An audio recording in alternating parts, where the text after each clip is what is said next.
a man carried an injured lynx to the vet for 9 hours. What happened next shocked everyone. What would make a man carry a wild predator on his back for 9 hours straight through a forest of fallen trees and swamps? A thirst for glory? Madness? Or something heavier than any beast and more terrifying than any fang?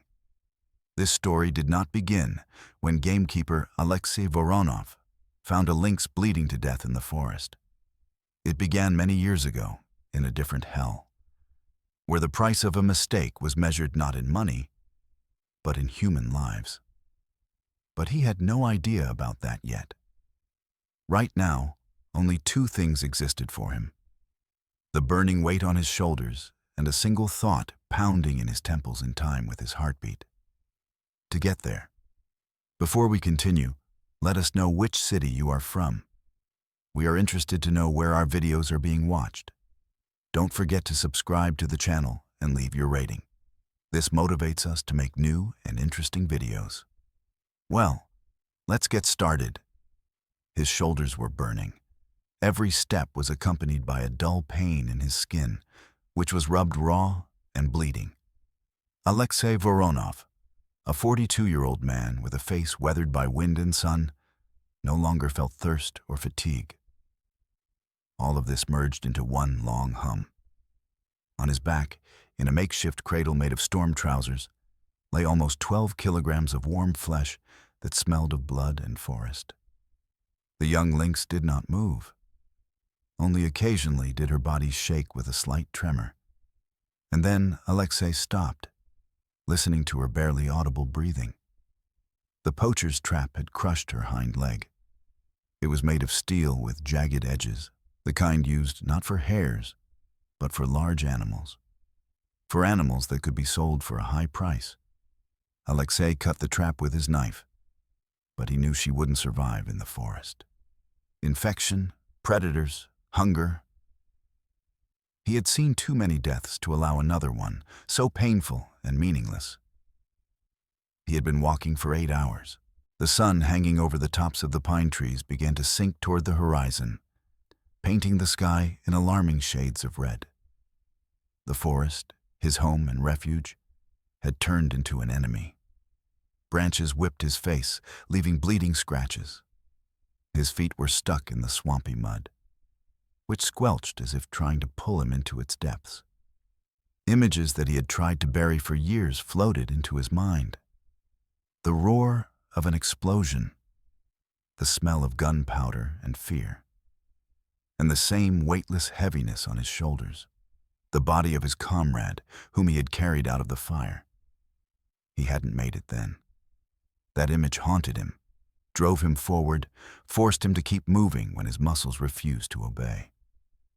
"Hang in there, little sister," he whispered through parched lips, turning to the lynx. "Just a little further. We're almost there." He spoke to her as if she were a person. He told her about the forest, the stars, the silence. And in this muttering, in this desperate struggle for someone else's life, he found brief moments of oblivion. He was atoning for his old sin. When the first lights of the town of Verkhnekhamsk flashed through the dense wall of trees ahead, Alexei was no longer walking, but staggering from side to side. He came out to the outskirts, to a dusty street in a residential area, where dogs were barking and the smell of smoke from chimneys hung in the air. His appearance had the effect of a bomb going off. A woman with a bucket jumped out of the gate and froze, dropping it with a deafening crash. Her scream was the first sound of civilization Alexei had heard in the last 9 hours. Frightened eyes stared at him from the window of a neighboring house. An old Zhiguli screeched to a halt. The driver couldn't believe his eyes. A huge, ragged man was walking down the street, covered in dirt and blood, and on his back, a lynx. A real, wild lynx. Someone took out their phone and started filming. A shaky video with the comment, "Man with a lynx in the city, crazy," was already circulating on local chat rooms within a minute. The news struck the smartphone screen of Stepan Yashin, a 24-year-old journalist from Verkhnechemsk Online, like a bolt of lightning. He was just finishing a boring article about milk production, dreaming of a real scoop. And here it was. Without waiting for his editor's permission, Stan, as everyone called him, grabbed his backpack with his camera and rushed out of the office. He felt it in his gut. This wasn't just news. It was a bombshell, a story that could change his career. As he raced across town in his old 9, Alexei ignored the shouts and surprised looks, searching for only one thing: a sign with a green cross, a veterinary clinic, the only one in the entire city. He found it on a quiet street in a small one-story building. The lights in the window were already going out. He was too late. Gathering his last ounce of strength, he leaned his shoulder against the door. The door creaked open. Anna Svetlova stood in the doorway. 35 years old, tired eyes, hair pulled back in a bun. She was already getting ready to go home after a 12-hour shift full of vaccinations, castrations, and anxious owners. Seeing Alexei, she instinctively stepped back. He was huge, dirty, with a crazy gleam in his eyes. And then she saw what he was carrying. "We're closed," she said firmly, trying to slam the door shut. "Help," Alexei gasped. It wasn't a request, it was a cry. "She's dying." Anna hesitated. Treating wild animals without a license was a huge risk. Fines, loss of license, legal problems. She was already struggling to pay the rent and buy medicine. "I can't," she began, but stopped herself. She looked into the eyes of this strange man and saw such an abyss of despair and pleading that all her arguments about rules and laws crumbled to dust. Then she looked at the lynx, at its bloody, unnaturally twisted paw. She was a veterinarian. It was her duty to save lives. "Bring it in," she said curtly, stepping back into the room. Quickly, to the operating table. In the dim light of the operating lamp, the wound looked even more horrific. The bone was shattered into several fragments. Anna worked quickly and intently. The sounds in the small room merged into a single melody. The quiet hiss of the oxygen machine, the steady beeping of the heart monitor, and the metallic clang of the instruments she took from the tray. Alexei sat in the corner, not taking his eyes off her. He didn't move, afraid to get in the way, turning into a living statue of dirt, sweat, and frozen tension. He entrusted her with the most precious thing he had at that moment: his hope for redemption. Anna administered anesthesia to the animal and began preparing its paw for surgery. She carefully trimmed the fur around the wound, cleaning the skin. It was difficult work. Osteosynthesis would be required, reassembling the bone using metal structures. The chances that the paw would ever function properly again were slim, but she had to try. She had been working for over an hour. Her hands moved confidently, with movements honed by years of practice.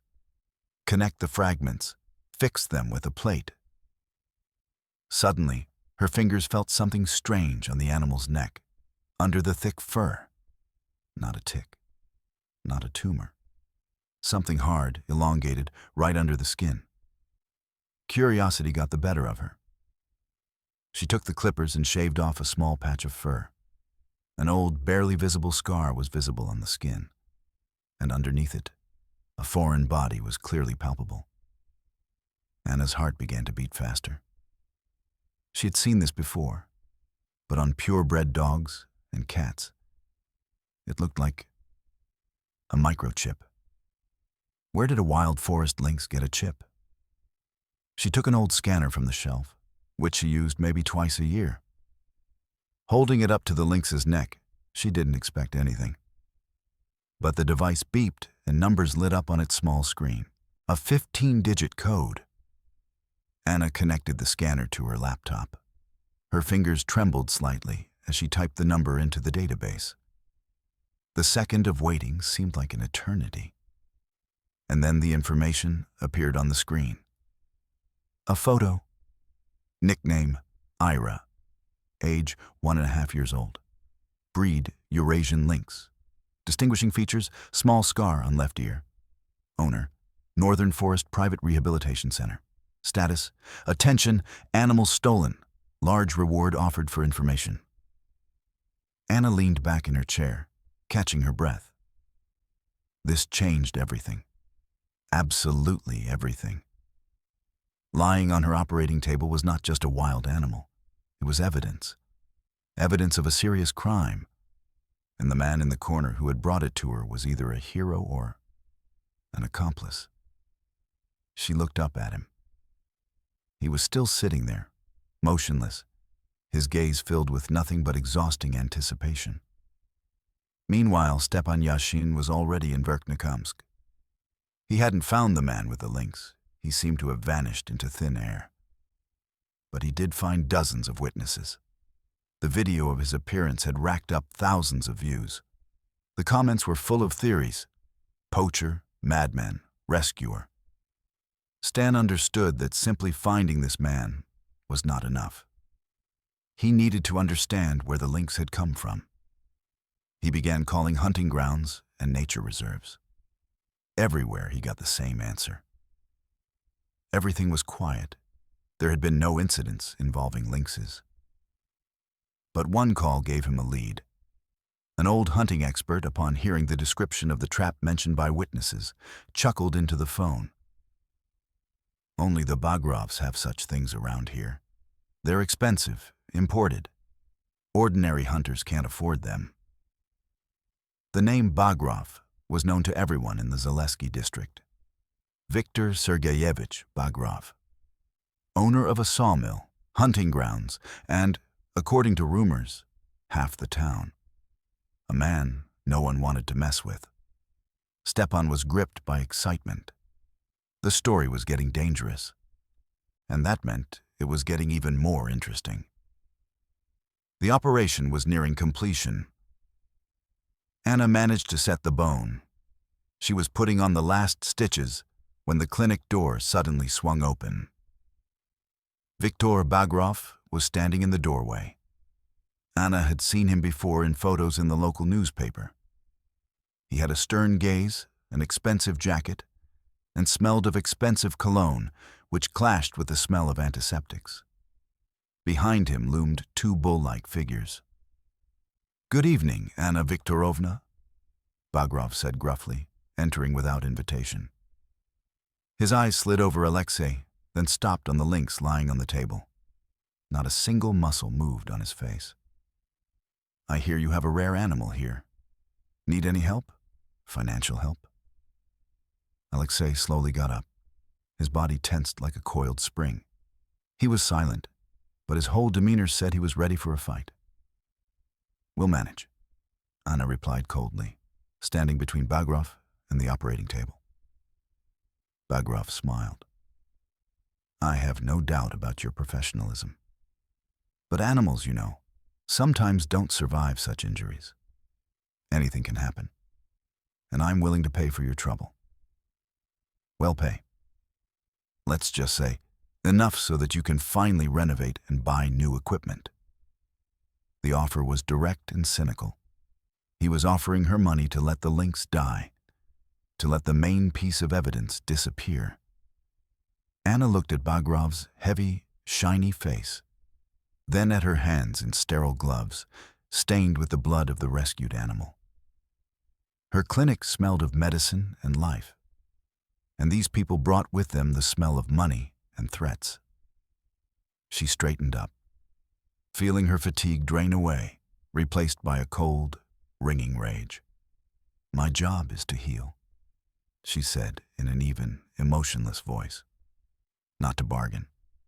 I'll have to ask you to leave the room. This is a sterile area." Bagrov hadn't expected that response. He was used to people lowering their eyes, to his hints being understood without words. An unpleasant smile slowly spread across his face, He took a step forward, crossing the invisible line she had drawn. Zone? Girl, you don't understand whose zone you're in. This whole city is my zone, and I'm not offering you a deal. I'm giving you a chance to solve this problem quietly and to your advantage. At that moment, Alexei took a step forward. Just one. But the floorboards beneath his heavy boots seemed to bend. He didn't look at Bagrov. He looked at his two companions standing by the door. And in his gray, faded eyes, they saw something that made them instinctively tense up. It was the look of a man who had seen worse things than a fight in a provincial town. The look of a man who knew how to solve problems, not create them. The silence in the room became thick, palpable. The beeping of the heart monitor seemed deafening. Bagrov frowned, shifting his gaze from Anna to the silent gamekeeper. And who the hell is this? Your protector? He curled his lips in contempt. You, hero, brought this plague to the city.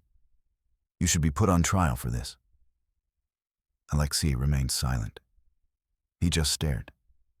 And that silence was more frightening than any threat. Bagrov realized that cheap pressure wouldn't work here. He turned back to Anna, changing his tactics. His voice became ingratiating, almost fatherly, but that made it even more repulsive. Anna Viktorovna, why do you need these problems? You have a clinic, small, cozy. But they say the wiring is old. Anything can happen. A short circuit, for example, or some kind of unscheduled inspection. Fire, sanitary. You know how they are at finding violations. With one stroke of the pen, they'll shut down your business. And then you'll be treating hamsters at home. Is that what you want? Because of some lousy cat? This was no longer a veiled threat. It was a direct ultimatum. Anna felt a chill run down her spine.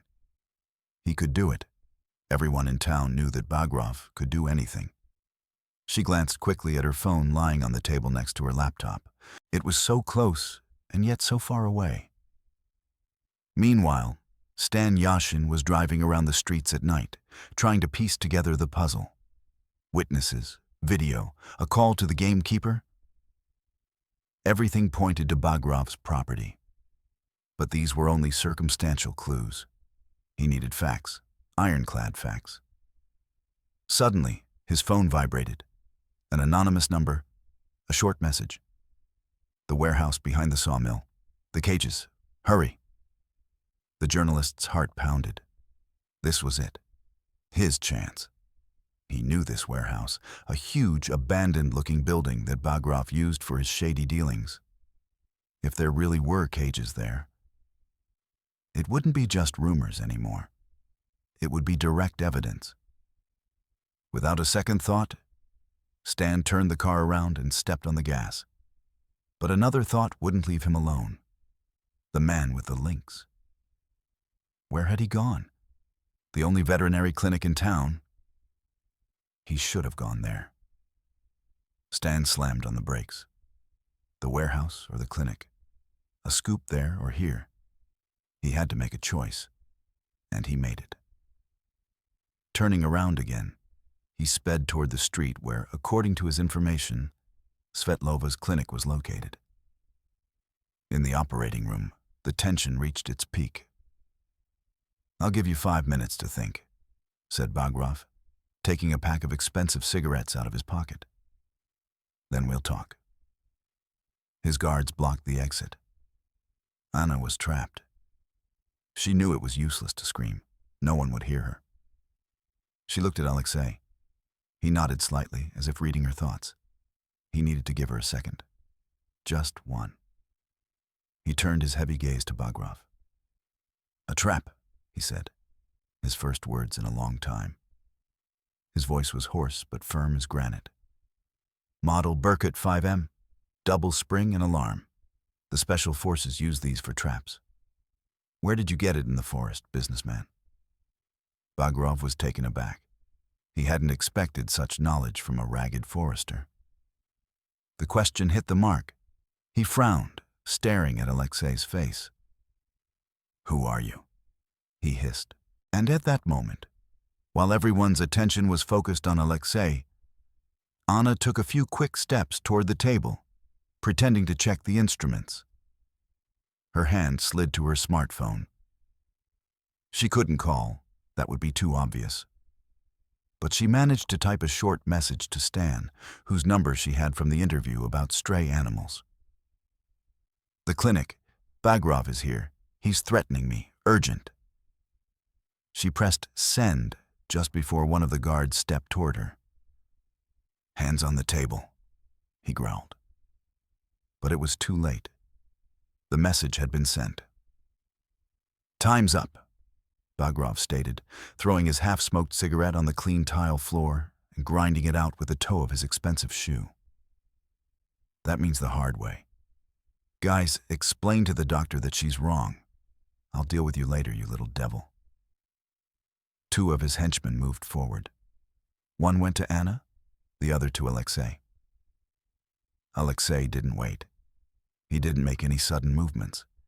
He simply straightened his shoulders, and something appeared in his figure that made the thug walking toward him slow down for a moment.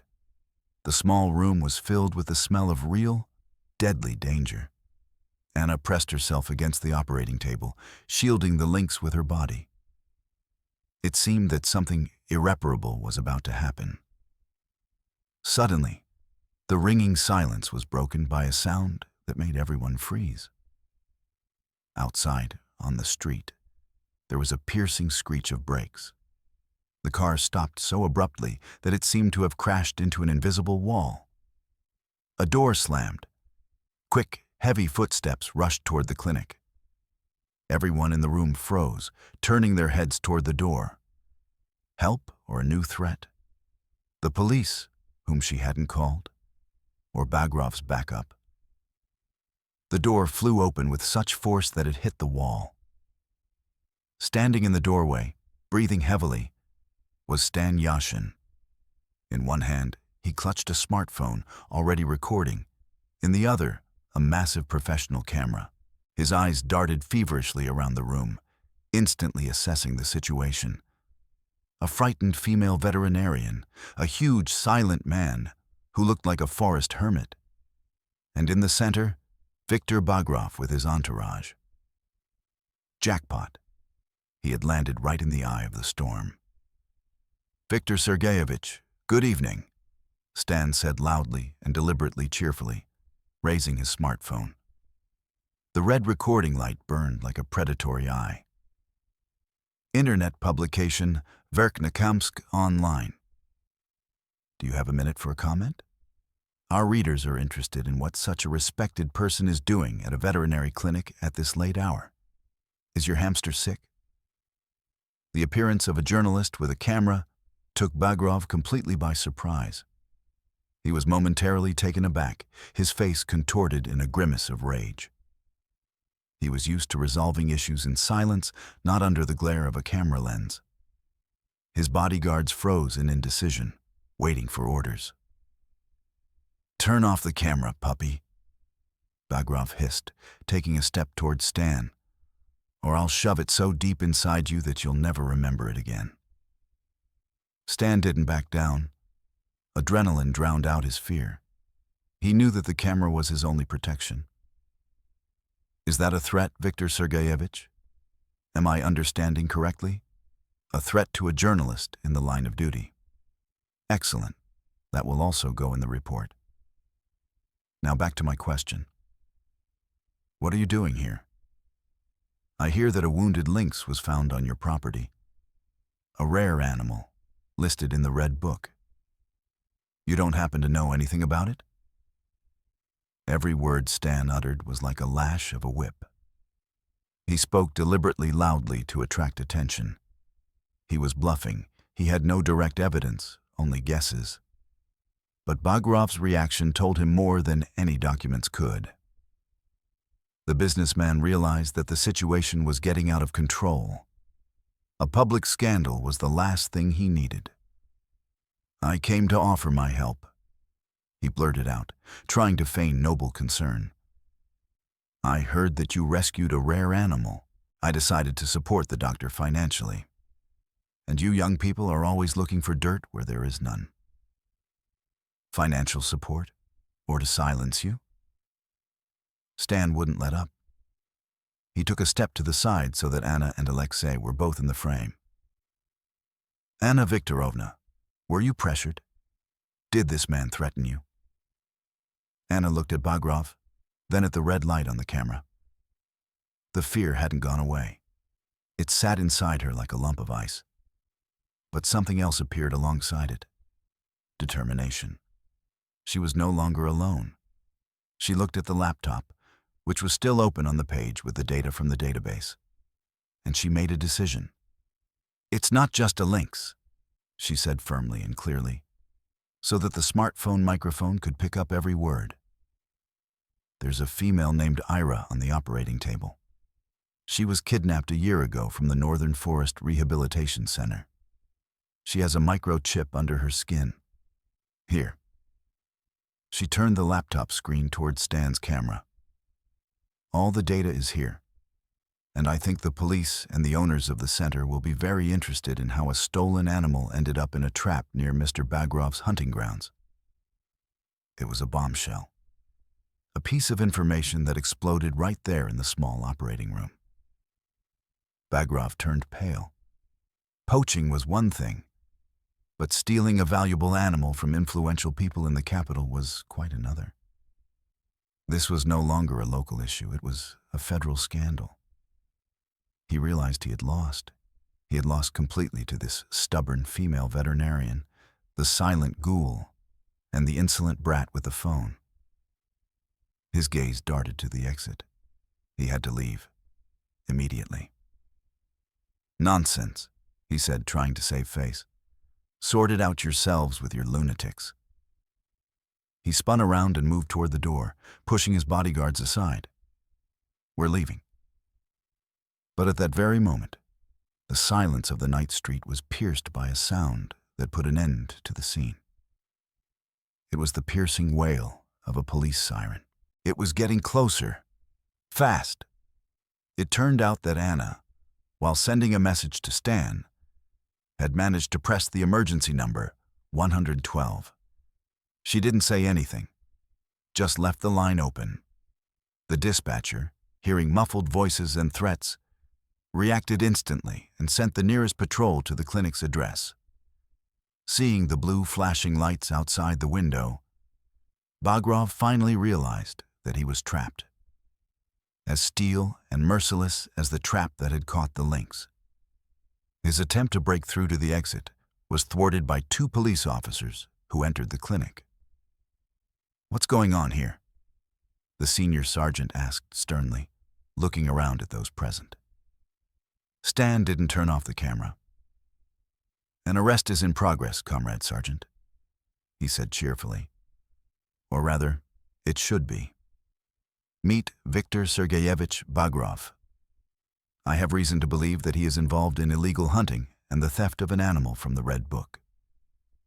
The events that followed unfolded rapidly, like in a movie. The arrival of the investigative team, the questioning of witnesses. Anna, her voice trembling but clearly stating the facts and showing the data from the chip.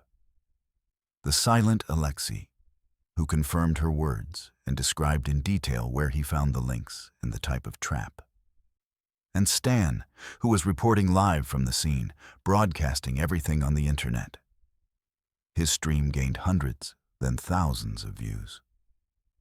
The news of the local oligarch caught red-handed spread like wildfire. Bagrova and his henchmen were taken away to the police station. When the car with bars on the windows drove away, silence fell over the clinic. Anna, Alexei, and Stan were left alone. The adrenaline subsided, leaving behind a hollow emptiness and incredible fatigue. "Thank you," Anna said quietly, looking at Stan. He smiled awkwardly and turned off the camera. "Thank you, and him." He nodded toward Alexei. "Without you, this story would never have happened." Alexei said nothing. He walked over to the operating table. The lynx slept peacefully under the anesthetic. Her chest rose and fell steadily. She was alive. And at that moment, he felt as if a huge, heavy stone that he had been carrying in his soul for many years had been lifted. He hadn't just saved her. He had done much more than that. He had started a chain reaction that swept away the dirt that had seemed impossible to remove. Anna came over and stood next to him. "Now we have to get her out of here," she said, looking at her patient. "The rehabilitation will be long." "We'll manage," Alexei replied just as quietly. And in that simple phrase, there was more than just words. There was a common goal and a promise. For the first time in many years, he didn't feel alone. He looked at Anna, at her tired but beautiful face, and saw warmth in her eyes. The next day, the news was all over the country. Journalists from federal channels besieged the small town of Verkhnekhamsk. The story of a simple gamekeeper who carried a wounded lynx on his back for 9 hours and ultimately exposed a criminal authority became a hit. The Severny Les Rehabilitation Center responded immediately. Their representatives had already left for Verkhnekhamsk to pick up Ira and express their gratitude to the rescuers. The owner of the center turned out to be a well-known Moscow philanthropist, a man with enormous connections and resources. Upon learning all the details of the story, he was furious at Bagrov's actions and in awe of Anna and Alexei's deed. Bagrov's case was taken under special control in the capital. His business empire, built on fear and lawlessness, began to crack at the seams. His former partners rushed to disassociate themselves from him, and his competitors rushed to grab pieces of the crumbling pie. Alexei became a hero. His terse interviews, in which he simply and without pomp told how he had just done what he had to do, won people over with their sincerity. People from all over the country sent letters and parcels to the reserve. But he did not need this fame. The most important thing for him happened within the walls of the small clinic where he came every day. He helped Anna take care of Ira. He brought her forest berries, repaired the creaky door, and sat silently beside her while she filled out paperwork. Their conversations were brief, but they understood each other without unnecessary words. They were cut from the same cloth. They were people of duty, accustomed to doing more than talking. Something fragile and real was developing between them, something that neither he nor she had felt in a very long time. Ira was slowly recovering. She was already trying to stand on her bandaged paw and looked curiously at her rescuers with her slanted yellow eyes. A week later, a representative of Northern Forest arrived in Verkhnekhamsk. He was a tall, intelligent man in an expensive suit that contrasted sharply with the shabby walls of the clinic. He shook Anna and Alexei's hands for a long time, conveying words of gratitude from his boss. "We are indebted to you," he said. "The owner of the center, upon learning about the condition of your clinic and what you did to save Ira, has made a decision. He wants to fully finance the construction of a new veterinary center in your city. It will have the most modern equipment. And, of course, he wants you, Anna Viktorovna, to head it." Anna listened and couldn't believe her ears. Her dream, the one she was afraid to even think about, was coming true. Just like that, as a reward for one right but very scary decision. But that wasn't all. The man turned to Alexei. "And you, Alexei, we are offering you the position of senior gamekeeper at our rehabilitation center.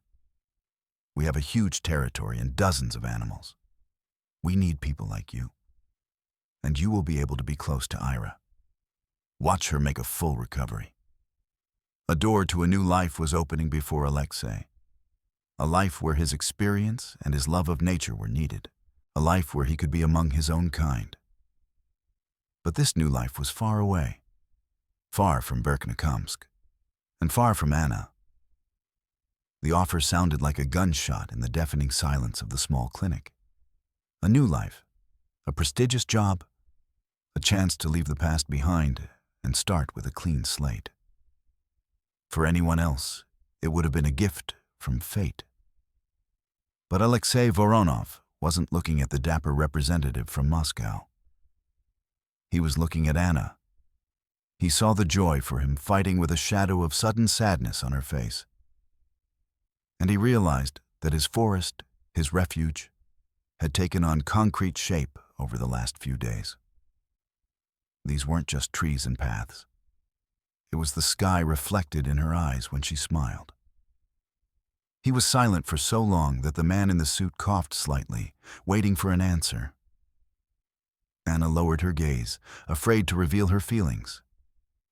She had no right to hold him back.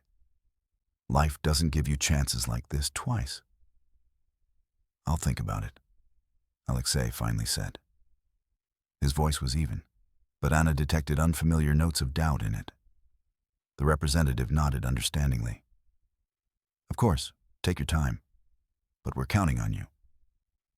After he left, silence hung in the room again. But now it was different. Awkward, filled with unspoken words. They both understood that they were at a crossroads, and each of their paths would most likely lead in a different direction. That's amazing news." Anna broke the silence, trying to make her voice sound happy. "You deserve it, Lesha.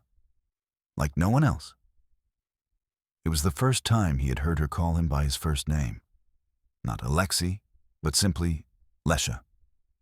The simple word echoed in his chest with unexpected warmth. "And you?" he asked, looking her straight in the eyes. "Are you happy? A new clinic?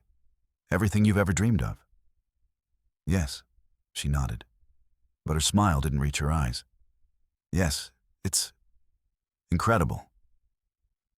Meanwhile, Bagrov's case was gaining momentum.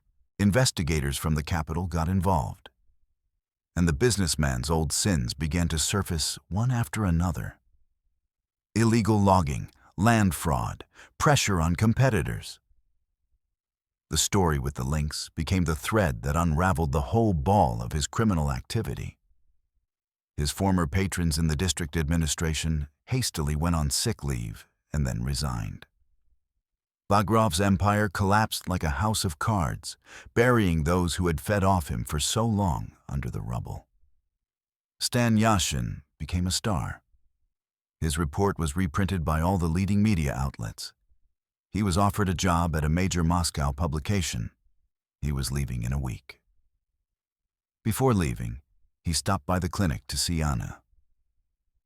"Well, Dr. Svetlova, how is our celebrity doing?" He smiled, nodding toward the enclosure where Ira was already cautiously stepping on her operated paw. "She's recovering," Anna replied. "Thank you, Stan. If it weren't for you..." "Don't mention it," he waved her off. "We all did what we had to do. By the way, about the debt. Here." He handed her an envelope. "What's this?" she asked in surprise. "Part of the fee for the article. I think it's yours too. It should be enough to pay off all your rent, until the new center is built." Anna wanted to refuse, but Stan was adamant. "Consider it an investment in the future of a free press," he winked. "I'm leaving, but we'll see each other again. I'll come back and write about how you're building your dream clinic." Days passed. Ira was moved to a spacious temporary enclosure, which was built in the clinic's backyard at Anna's request. Alexei came every day. They hardly talked about the future. They just were there for each other. They repaired old equipment, cared for the animals, and drank tea late in the evenings when the last patient left the clinic. Alexei told her about the habits of birds, how to read tracks on the ground, and how to understand the language of the forest. Anna told him about her dream, about a clinic where the most hopeless could be saved, about a diagnostic center, about a rehabilitation unit for wild animals. And the more they talked, the more clearly they understood how similar their worlds, so different at first glance, really were. At their core, they shared one thing: a desire to protect and preserve life. On one such evening, as the sun was setting, painting the sky in soft peach tones, Alexei arrived particularly silent. He stood by the enclosure for a long time, watching Ira play with a pine cone. Anna approached and stood next to him. "Have you made your decision?" she asked quietly, already knowing the answer. He couldn't pass up this chance. He couldn't. He nodded slowly. "I'm leaving," he said, not looking at her. "The day after tomorrow." Anna's heart skipped a beat, but she forced herself to smile. "I knew. It's the right decision, Lesha." He turned to her. There was such longing in his gray eyes, more than she had seen even on that first day when he stood at her doorstep, exhausted and desperate. "Right?" he asked. "I've done what was right my whole life. What I was supposed to. I went where I was told. I followed orders. And then I spent 10 years hiding in the woods from myself, from what I did while following those right orders. And this past week, I felt at home for the first time. Here, with you." He took a step toward her. She didn't back away. He touched her cheek gently, as if afraid of scaring her away, with his rough but warm hand. "I don't want to leave again on orders, Anna, even if those orders are common sense." She looked up, her eyes full of tears. "But what then? Your job, your future. What if my future is here?" he interrupted. "Building this clinic with you, to make our own rehabilitation center here in your city. Not as big as the one in Moscow, but real, so that no one else would have to carry a wounded animal for 9 hours, so that help would be close by." Anna looked at him and couldn't say a word. It was madness. To give up everything for her? For a dream that was just beginning to take shape? But in his eyes she saw no madness. She saw a decision, solid as a rock. The decision of a man who, for the first time in his life, was choosing not what he had to do, but what his heart wanted. The next day, he called Northern Forest and turned down their offer. He explained everything as it was, that he was needed here, that he and Anna wanted to create their own center. To his surprise, no one on the other end of the line tried to dissuade him. The patron, the owner of the center, listened to him, paused, and then said, "You know, Alexei, people like you don't throw words around. If you've made up your mind, then so be it. But my offer of help still stands. We won't build you a clinic. You build it yourself. And we'll help.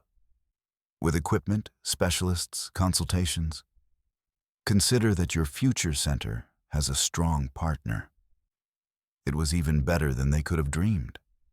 Not a ready-made decision handed down from above, but support for their own initiative. They had a chance to build everything exactly the way they wanted. In the evening, they sat on the porch of the clinic and looked at the stars. For the first time in a long time, they both felt completely happy. The past receded. The future ceased to be frightening. There was only this quiet here and now. "You know," Alexei said, breaking the silence, "when I was carrying her, I thought I was saving her to atone for an old debt. But it turned out I was just carrying her to you." He took her hand in his. His palm was rough, hers smooth and cool. Two different worlds that had come together at a single point to create something new and whole. It seemed that all the trials were behind them. Bagrov was behind bars, his empire in ruins. The dream of a new clinic was becoming a reality. Ahead of them lay only light and a common goal. They did not yet know that the most dangerous enemy is not always the one who threatens you to your face. Sometimes he hides in the shadows. waiting for the right moment to strike you in the back. They did not know that Bagrav's ruined empire had left behind heirs. People who had lost everything and were ready to do anything to avenge those they considered responsible for their downfall. And their main targets were the veterinarian and the gamekeeper. The calm that came to Verkhnekhamsk after Bagrav's arrest was deceptive. Like the silence before a storm, Alexei and Anna threw themselves into preparing for their new project. During the day, they cleared out the old barn, which they decided to convert into a temporary hospital. And in the evenings, they sat at the table and drew up plans for the future center. Those were days filled with physical exhaustion and quiet happiness. They worked as a single, well-coordinated machine. He, with his taciturn thoroughness and ability to do everything with his own hands, and she, with her boundless energy and deep knowledge. They almost forgot how it all began. But the shadow of the past had not disappeared. It was simply lying in wait. The first alarm bell was a nighttime visit. Anna woke up to the insistent barking of the neighbor's dogs. Going to the window, she saw a dark SUV with no license plates slowly driving past the clinic. It drove by once, then turned around and drove by again, its headlights predatorily picking out the green cross sign in the darkness. Anna's heart sank with alarm. She told Alexei about it. He frowned, but tried to calm her down. It could be anyone driving around. Relax, it's over. But that same night, he walked around the clinic grounds, checking the locks, and quietly placed his old army knife under his pillow. The second ring was louder. Someone had cut the cable, and the clinic was left without power and communication for a day. The electrician they called shook his head. It couldn't have been done by accident. It was cut cleanly, with a tool. Alexei said nothing, but his eyes darkened. He understood. These were not accidents. These were warnings. Someone was systematically probing their defenses, playing with them like a cat with a mouse. He tried to talk to the local police officer, but the latter just waved him away. Hooligans, probably. It's almost impossible to find them. Alexei realized that there was no point in expecting help from the police, who were still in the pocket of Bagrav. They were on their own, against an enemy they couldn't see or know. They had no idea that this enemy was Bagrav's former head of security, nicknamed Felin, a man who had lost not just his job, but his power and huge shadow income. And he blamed not his embezzling boss, but the insolent gamekeeper and the stubborn female veterinarian who had destroyed his perfectly ordered world. The denouement came 3 days later. The night was muggy and moonless. A thick fog lay over the ground, muffling the sounds. Alexei and Anna were fast asleep, exhausted from a hard day. They were awakened not by the smell of smoke, but by the desperate, panicked barking and whimpering of animals in their enclosures. Alexei jumped out of bed as if on alarm, and immediately he smelled it, the acrid, suffocating smell of burning. He rushed to the window. The backyard, where the enclosures and temporary hospital were located, was engulfed in flames. Tongues of fire greedily devoured the dry boards of the old shed. Someone hadn't just set it on fire. Someone had done it professionally, cutting off the animal's escape route. "Call the fire department," Alexei shouted to Anna, and pulling on his pants and boots as he ran, he rushed to the door. "I'm going for the animals." Anna, frozen in shock for a second, rushed to the phone.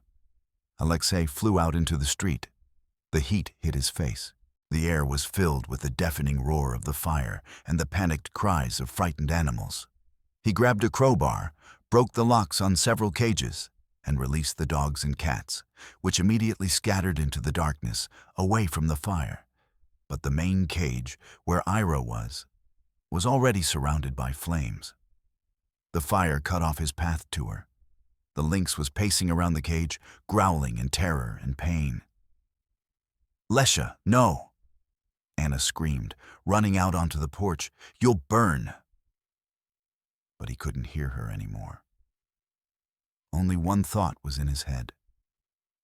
He wouldn't let this happen. Not again. He wouldn't lose another one he had sworn to save. He saw an old canvas robe in the shed, ran over, doused it with water from a barrel used for watering, and threw it over himself. "Hold on, little sister," he croaked, turning to the lynx, and threw himself into the fire. It was hell. The heat melted the air, the smoke burned his eyes. After a few steps, he almost lost his bearings. But he followed the sound, the desperate growling of Ira. He reached the enclosure. The lock was red hot. It was impossible to open it. Without wasting a second, he rammed his shoulder against the mesh. Once, twice. Adrenaline and rage gave him superhuman strength. The old mesh gave way, and he fell inside. The lynx, crazed with fear, huddled in a corner, ready to attack. "Quiet, quiet, my friend," Alexei said, gasping for breath, slowly approaching. "I'm with you. Let's go." He took off his wet tarp and threw it over the lynx, wrapping it tightly. She growled, but did not resist. Her instinct told her that this man had come to save her. He hoisted the heavy, writhing burden onto his shoulder and started back. The way back was even scarier. A burning beam collapsed a meter away from him, showering him with sparks. He felt his way along, gasping for breath, feeling his clothes smoldering on him. When he stumbled out of the ring of fire and collapsed on the ground, he was almost out of strength. He threw off the tarpaulin. Ira was alive, her fur only slightly singed. Anna rushed to him, knocking the last embers off his back. In the distance, she could already hear the wail of a fire engine. The clinic had been saved, but their little world in the backyard had been reduced to ashes. Everything they had built over the past few weeks was destroyed.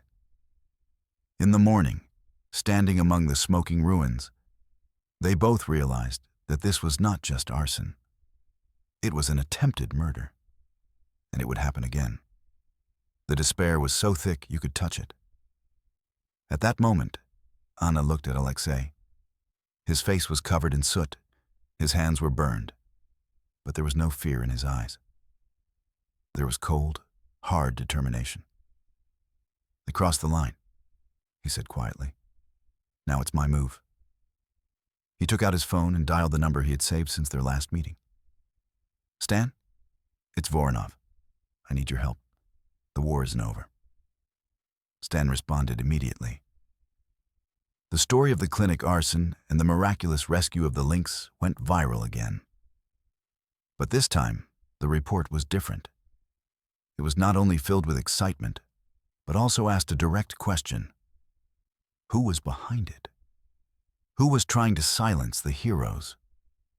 The Moscow patron, owner of Northern Forest, pulled all his strings. The arson case was immediately transferred from the local department to the regional office and placed under special control. And Stan, using his new resources, began to dig. He uncovered all of Bagrov's connections and all his shady dealings. The name Phelan came up almost immediately. A former Special Forces officer, a specialist in problem solving. Stan found Phelan's former lover, whom he had abandoned, leaving her penniless. In exchange for protection and a sum of money, she told him everything. Not only about the arson, but also about other cases in which Phelan had covered up for Bagrov. Stan now had proof. The end of this story was not as dramatic as Bagrov's arrest, but no less inevitable. Phelan and his two accomplices were quietly arrested in a rented apartment where they were planning their next move. They did not expect to be caught so quickly. They thought that in this provincial backwater, no one would dare challenge them. They were wrong. With their arrest, Peace truly came to Verkhnekhamsk. Real peace. 6 months passed. The foundation of a new building rose on the site of the burned-down barn. Construction was in full swing. Money sent by people from all over the country who were shocked by the story, along with help from a Moscow partner, allowed the construction to proceed faster than they had dreamed. After undergoing complete rehabilitation, Ira was already settling into her huge enclosure at the northern forest, becoming a living legend at the center. Alexei and Anna often received video greetings from her.